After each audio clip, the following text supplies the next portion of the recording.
सबको जय मसीह की। पहाड़ों की जड़, आज मैं इसके ऊपर बात करना चाहता हूँ। प्रभु का वचन कहता है योना नबी की किताब अध्याय 2 वचन 6।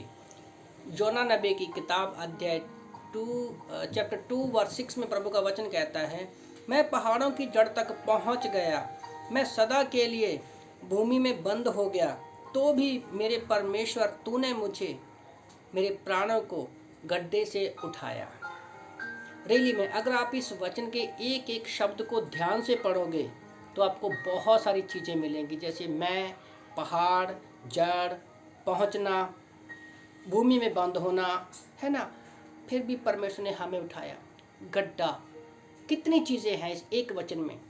और यही हमारी लाइफ है। जब भी हम पहाड़ों के बारे में सोचते हैं तो हम हमेशा पहाड़ों की ऊंचाई के बारे में ही सोचते हैं। ओके, जहाँ पहाड़ों से ऊपर, एक मत्ती की किताब अध्याय 5 में जब भी यीशु मसीह की बात होती है तो कहते हैं कि पहाड़ी उपदेश बोलते हैं इसको। तो जब भी हम ज़्यादातर पहाड़ों के विषय में सोचते हैं ना, तो हम उसकी ऊंचाई के बारे में बात कर रहे हैं। पर आज मैं पहाड़ की जड़ की बात कर रहा हूँ। पहाड़ की जड़ में कोई भी कभी भी नहीं जाना चाहता। मैं सोच रहा था योना नबी के बारे में, हमें ये कहानी पूरी रीति से पता है कि परमेश्वर ने योना नबी को चुना था निनवे लोगों को सुसमाचार सुनाने के लिए, पर वो अपनी इच्छा में, अपनी मर्जी में वो तारसिस में गया।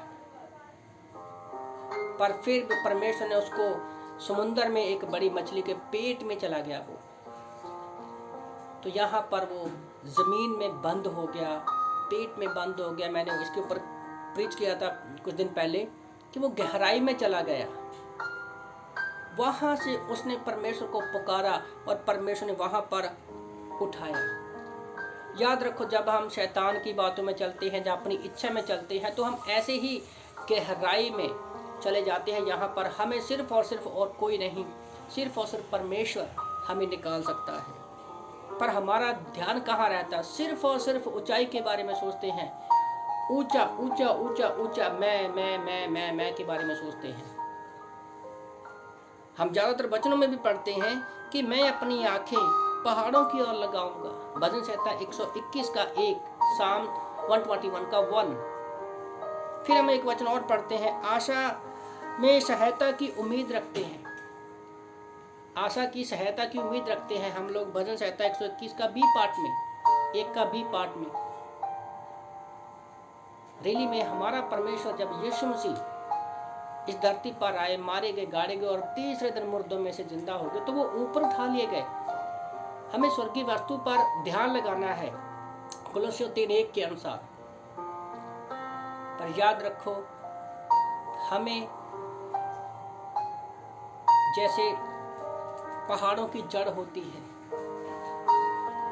उसका भी हमें ध्यान रखना है, अपने आप को नम्र करना है।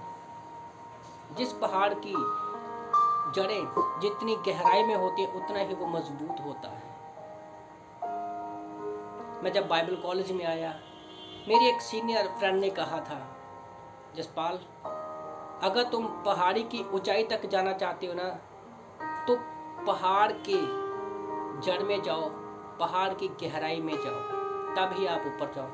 और हर दिन हमें पहाड़ की गहराई में जाना है, तब परमेश्वर क्या है, हमें अपने वचन से ऊपर लेकर जाएगा।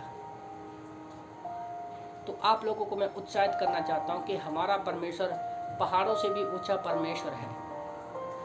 शैतान हमेशा क्या है, हमें गहराई में, पाप की गहराई में लेकर जाना चाहता है, पर हमें हमेशा परमेश्वर की जड़ में अपने आप को रखना है, एक जड़ की तरह। वो नम्रता की निशानी है। तो इन वचनों से प्रभु आपको आशीष दे। जैसे परमेश्वर ने पहाड़ों की जड़ से वो नम्र हो गया, दीन हो गया, उसने परमेश्वर से प्रार्थना की, तो जब उसको ऊपर उठाया तो परमेश्वर हमें और आप सब लोगों को भी उठाएगा। तो इन वचनों से प्रभु आपको आशीष दे। आमीन।